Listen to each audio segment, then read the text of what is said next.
Alam mo lang ay bababa si Jesus sa mga huling araw. Ngunit paano ba talaga siya bababa?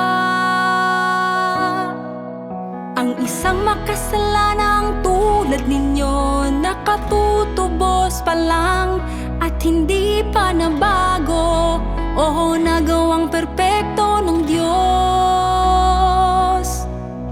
Makakaayon ka ba sa mga layunin ng Diyos? Makakaayon ka ba sa mga layunin ng Diyos? Para sa iyo nakatulad pa rin ang dati, totoong ikaw ay iniligtas ni Jesus at hindi ka nabibilang sa kasalanan dahil sa pagliligtas ng Diyos.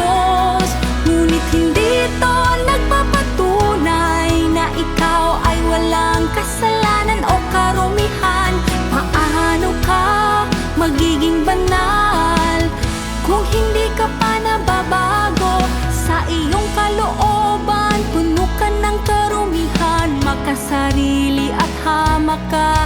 Ngunit ninanais mo pa rin bumaba na kasama ni Jesus. Hindi ka ganoon kaswerte.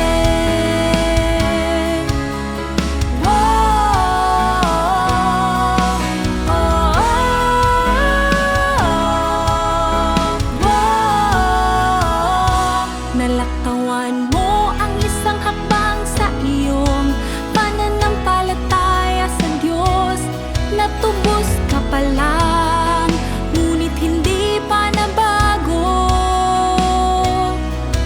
Para makaayon ka sa mga layunin ng Diyos, kailangan ang Diyos mismo ang gumawa ng gawain para baguhin at linisin ka.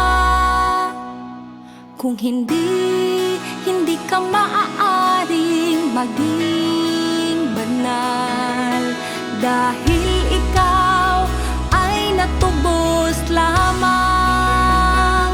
Sa ganitong paraan, hindi ka magiging kalipikado na tamasahin ang magagandang pagpapala kasama ang Diyos, dahil nalaktawan mo ang isang hakbang sa gawain ng Diyos na pamamahala sa tao, na ang siyang mahalagang hakbang sa pagbabago at pagperpekto. Kaya ikaw na isang makasalanang katutubos pa lang ay walang kakayahang direktang mangahin ang pamamahala